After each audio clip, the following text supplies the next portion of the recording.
Please pray for my brain as well. This morning is not doing what I wanted to do. I got up this morning and I fell down the stairs, and so now I got aches all over the place in weird places of the body. But what can you do? You're not going to stay home just because it hurts a little bit. And I got a good message to tell you today. We're reading the short readings for this parasha, Devarim 23:15 to 25, Isaiah 54, 1 to 10, and Yochanan 8, 1 to 11. And I'm going to tell you about parasha Ki Tetzeh in just a moment, but I want to start by telling you a little story. Once upon a time, in a place far, far away, there was a woman. And this woman wanted to take the bus to work, like she so often did. And at that time, in that place, it was the custom for people of her kind to board the bus at the rear doors and to sit in the back of the bus. And if someone of the other kind would get on board and ask her to give up her seat, then she would be obligated to do so. This day, though, she felt like doing something different. She got onto the bus, she paid for her ticket, and she sat down on the front row. And at first, everything was fine until a group of men got on board to the bus. And they demanded her to get up and move to the back. But this day she refused. The men started yelling at her, pulling her hair. One man took a dirty sock and shoved it in her face. There were even some children joining in, and there was no one who came to her help. The name of this woman is not Rosa Parks. The year is not 1955, and the country is not the US. I don't know the name of this woman. I read about her in Adat, but the year was 2022, and the country was Israel. And gender segregation on public buses is something that has been going on for a long time, especially in areas with a high Haredi population. And in Israel, to enforce this kind of behavior, it is actually illegal. It hasn't been for very long, but today it is illegal. In reality, though, still, it's often overlooked. Just last week, I read in the Jerusalem Post about 3 incidences where women were told that they couldn't board a bus because it was an all-male bus now, or told to cover up their arms and their legs in the middle of the summer. Women tried to talk to the bus driver, but he just ignored them. These stories are not even rare to come by anymore, and they're increasing. There are calls for gender segregation like this to become legal, and not just only in the public transport system, on public events, in workplaces, even on sidewalks. And meanwhile, in a different sphere of existence, we can say some people fight for the right for women to worship in public. At the hotel, for an example, the Western Wall, there is this long-going fight for women to be able to hold their own prayer services, bring their own Torah scrolls, say their own prayers, just like the men do on their side every single day. But because they're women, all these attempts are often met with violence. Prayer books being torn apart, women's voices praising God being blocked out by whistles and yelling. And this all makes me think, all these things that are done in the name of Judaism to restrict the rights of women, is that really what the Almighty had envisioned? I know people who will be listening to the very same news broadcasts, reading the same news articles that I do, and conclude that this behavior, the violence and the restrictions, is indeed at the very core of what Judaism is. That this religiosity that is showcased by these people who loudly proclaim to be the one and only true form of Judaism, that indeed must be what God has been told us to do, what the Bible teaches. Besides, isn't it true that all those three religions that claim to be based in the Bible, Judaism, Islam, and Christianity, have a public reputation of marginalizing women? I'm not saying that this is true. I'm not saying that this is the mainstream ideas within any of these religions. I'm just saying that when people turn on the TV in the evening, this is often the image that they are given. And I know many, many people who would say that this is proof, it is obvious, that it is all because of what the Bible teaches. So what is the Bible teaching us? Let's dig into Parasha Ki Tetzeh, because it has quite a few things to say about a matter. Actually, the main topic that comes through the words in the parasha, it is that of the rights of women. Now, if you read through the whole parasha, you'll know it's 5 chapters, just chock-block full of different kinds of commandments, just like we read a moment ago. But the type of commandment that is most common in this parasha is actually that it deals with women and our rights. And with a world looking like it does today, it may be appropriate to reiterate what the Bible actually has to say. So here comes a summary of the female-related commandments of the parasha. I don't usually do this, but I think we should do a proper parasha summary. First of all, it teaches us about a husband's duties towards a wife, that it's unlawful, a sin to mistreat a wife, to consider her like property, like a slave, or to hurt her by bringing false accusations against her. We read about how it's commanded for a husband to stay home the first year after he gets married, to stay home with a wife. No, not necessarily right by her side every second of every day, but he's not supposed to travel far or risk his life, and that's not for the sake of him. It's for the sake of his wife, that he can take care of her needs. It teaches us some things about divorce, about how a divorced woman is free to remarry and start her own life again, a new beginning, that it's unlawful to shame a woman in such a way that she can't leave a marriage when it's obvious that a husband is not intending to do his part of the deal. We can even find an early form of protection for victims of rape.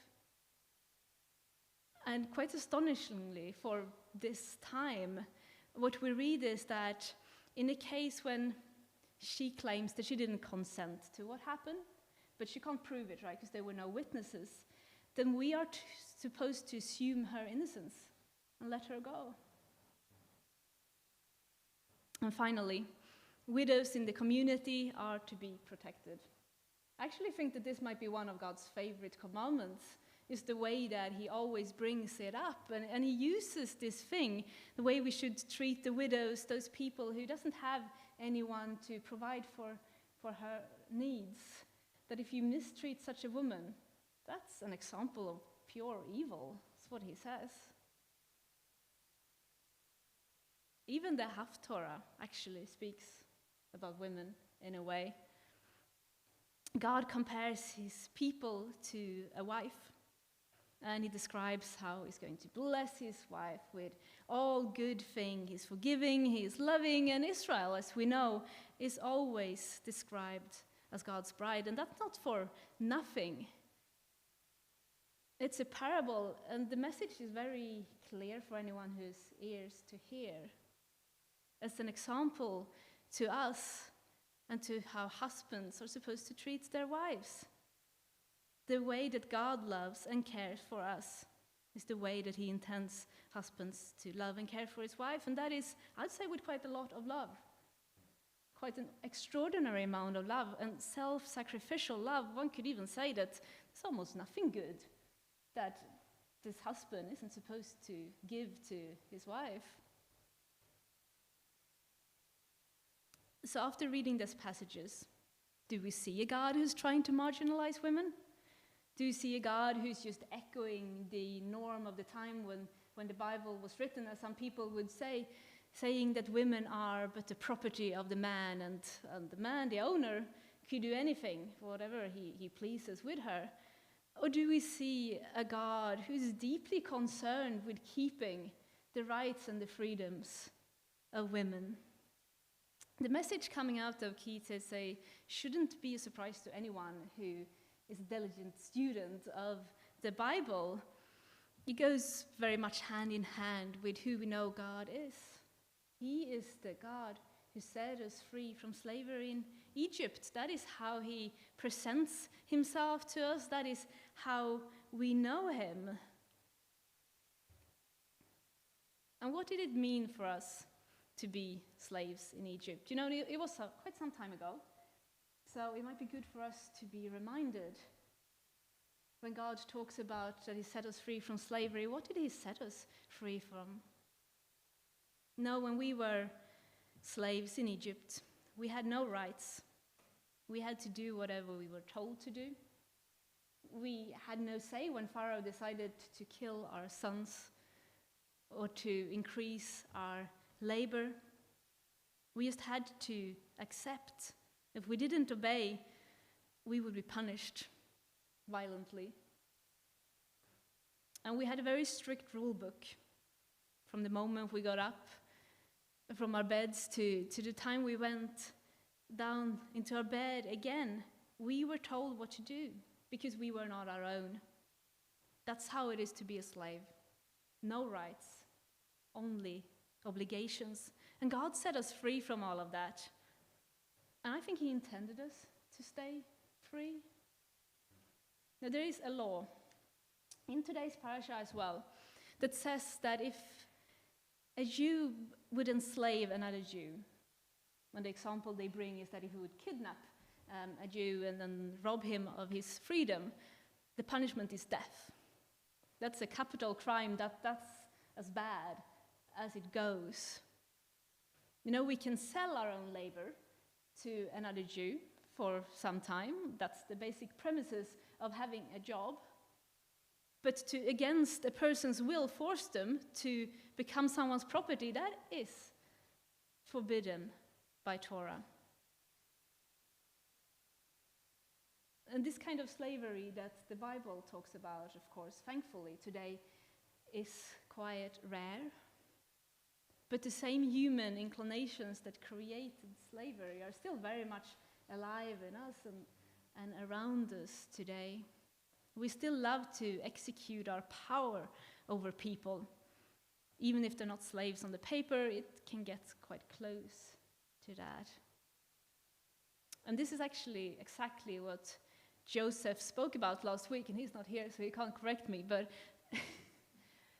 in short, the way he put it is that when we have a little bit of power, we like to accumulate a little bit more, and then more and more of power. And when grabs power, that always happens at the cost of others, making them powerless.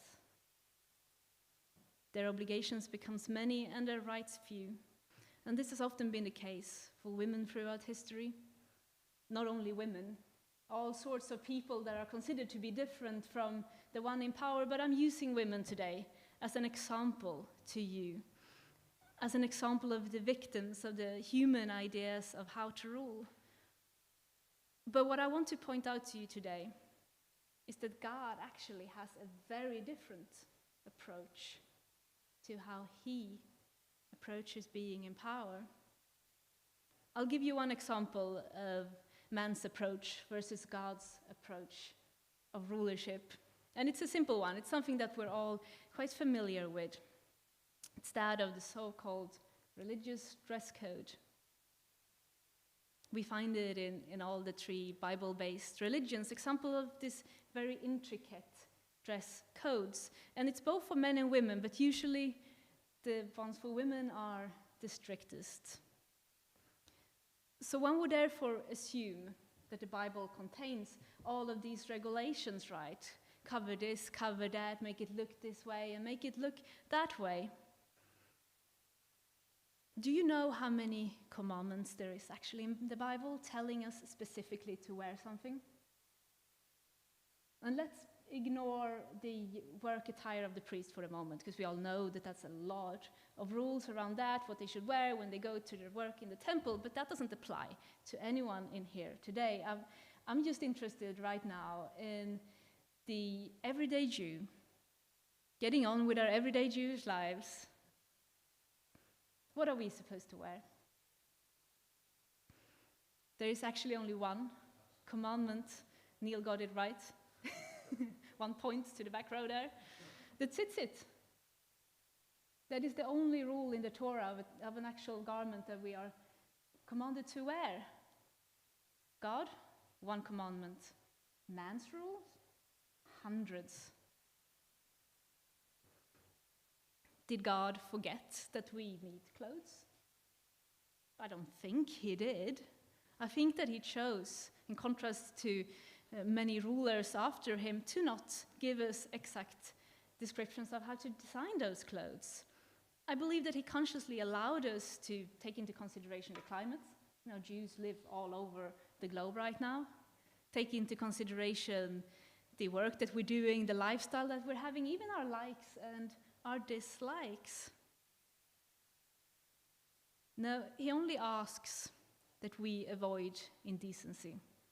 That when we design those clothes, that we won't design them for the purpose of some kind of ungodly gains. But you know, I don't think anyone who actually loves God and wants to follow him would do that anyway. But still, he puts it out there. He doesn't say exactly how, though. He just says that we should. And the question is, does he have to tell us how to do it? I think that most of us naturally kind of know what is inappropriate from one situation to another. Sometimes we might misunderstand, sometimes we might get it wrong, but most of the time I think we kind of know. And that's the astonishing thing with God's commandments. That although God knew that we might get it wrong a little bit sometimes, probably that we would, he still decides to not give us those precise regulations. That's how much God cares about our freedom. He's willing to risk that we misunderstand and make the wrong decisions for the sake of allowing us to think for ourselves, develop our own ideas, ultimately express our own worship, our God-given personalities, choose for ourselves how we want to honor him. And there are some people who find this scary. Some people that much rather want to be told what to do. No, having every moment of every day described, regulated by someone else. No, a little bit like George Orwell's 1984. Some people quite think that that sounds cozy and good and safe. And they're thinking that at least then, if you stick to those regulations, you know you're good, you'll be fine, and you'll be accepted. Except you won't, will you? Not in God's world. What is it that God says to Jerusalem in the prophecy from Isaiah? These people come near to me with their mouth and honor me with their lips, but their hearts are far from me. Their worship of me is based on merely human rules that they have been taught. No, God is not just asking us, he's demanding us to get individually engaged in our Torah observance. And not just saying the words, doing the deeds like little robots. He's asking for something else, getting engaged from the heart. And this isn't straightforward to explain. It's not really easy to just jot down on a piece of paper. It's dynamic, it's spiritual, it looks different from time to time, from person to person. But it's just hard to imagine sometimes, which is, I think, although many people would agree that this is the ideal, people shy away from it. But we do have one good account to guide us on how it could look like, this thing that God is speaking about, and that is in the life of Yeshua. For an example, we know that some religious laws of Yeshua's time, they would consider it unlawful to bring someone healing on the Shabbat, or to pick up food and feed someone who's hungry on the Shabbat, because that would be considered work. And in one way, maybe it could, anything but just laying on the sofa watching TV could be considered work. But Yeshua asks, did God actually intend it to be unlawful to do what is good? To uphold life, set people free from their burdens on the Shabbat? Is that actually what God intended the Shabbat to be for, to ignore those in need? And he says, of course not. No, Shabbat is designed for good, not to uphold evil. Get some perspective here. When religious laws of his time consider it unlawful to not wash hands before eating, which is, it is a good thing to do, but it's not a Torah commandment. Yeshua pointed out to them, why do you focus so much on outer cleanliness? Clean your hands as much as you want, but first of all, focus on cleansing your hearts. And here's my favorite example. In the episode of the woman who was caught in adultery that we just read about, Yeshua is placed in a very interesting dilemma. According to the rules set out in today's parasha, since there were no witnesses to her crime, everyone just left, then she would be granted freedom. But in this case, the text makes it very clear that she actually was guilty, and that Yeshua knew it. So Yeshua had to choose which way to lean.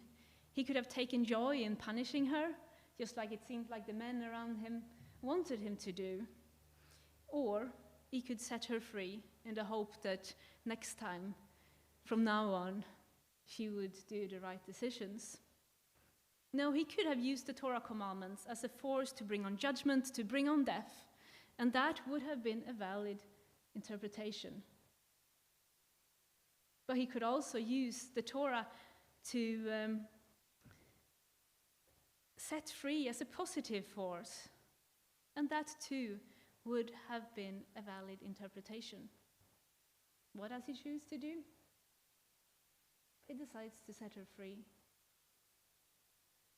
And I can see a pattern here, not just in these three examples, but in all of Yeshua's halakhic debates as he's going on having, and that is that he's using Torah as a life-affirming, positive force.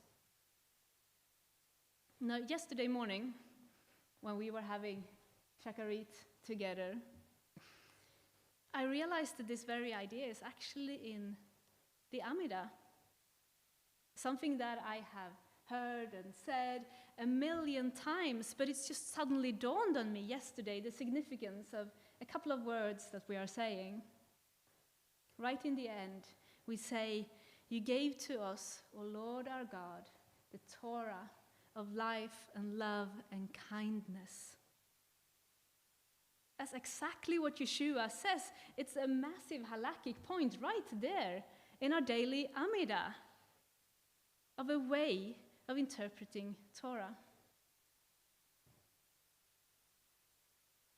Now, this reminds me of a conversation that I had with a Jewish friend of mine last spring, and I can't remember if I told you about it before, but I was telling her that I was excited about Pesach. I've just started doing my cleaning, and I was excited about it. I was having fun. And she turned to me and she said, "You must be the only Jewish woman in the whole world who's excited about Pesach." And I think in that moment I just laughed at her, but later on I realized just how telling her comment was. You know, for women in Judaism sometimes, not always, but for many women, Pesach is a time of extreme stress. The Talmud's rules on how to clean your house and how to prepare your food, they're relentless. And just like in the example of the tzitzit, there's only one Torah commandment that talks about what we call Pesach cleaning. And that is that we should get the chametz out of our houses. But one commandment turned into hundreds. And what was supposed to be this joyous time of celebrating our freedom from slavery turned into a time when women, also men, but mainly women, are enslaved by this never-ending list of do's and don'ts. I think for the sake of Judaism, for the sake of God's reputation on earth, for the sake of our mission to show the world just how lovely our God is, we need to stop using God's word wrong and start using it a little bit more like Yeshua used it. By our teachings and by our actions, we can so easily give God a bad reputation, a bad name, as a slave master. That's the opposite of what he is. I'm just imagining the whole Jewish people gathered before the throne of God in the last days. And there he is revealed to us. We're seeing him face to face, and he says, "I am the Lord your God, who brought you out of Egypt, out of the house of slavery." But then he lowers his voice and said, "But you made me known to the ends of the earth as the God who brought you into slavery."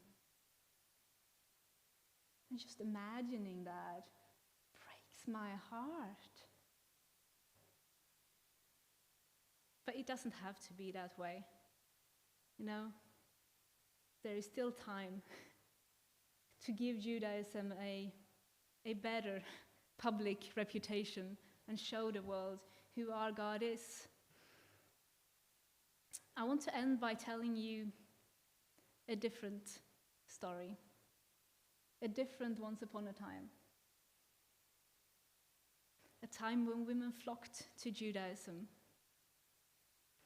We're in the ancient Roman Empire, one of the most modern, progressive civilizations of the world, but even so, the status of women left some wanting, except within one cultural and religious group that was living amongst the Hellenists. Within Judaism, women had a very different status. Women were allowed to hold one of the most significant posts within the Jewish society of the day, and that is as leaders of synagogues. And we know that many women did. We know it because of commemorative plaques that we can find all over the ancient empire, honoring, commemorating these strong women. And historians believe that these possibilities for women to raise to their ambitions, actualize their dreams, serve a God who cared about them, is the reason why at this time we saw so many women seeking conversion to Judaism out of their pagan backgrounds. And that is amazing. It's an example of what Judaism can be. You know, us setting an example to the people around us, showing them the Maker's amazing instruction manual of how to be a human being. This is how we are a light to the nations, shining that light into all those cracks of unfairness and injustice that we read about day in and day out. The Torah is designed as a force for good, for freedom against all forms of oppression. Let's teach that. and together show the world how amazing our God is. Thank you for listening, and Shabbat Shalom.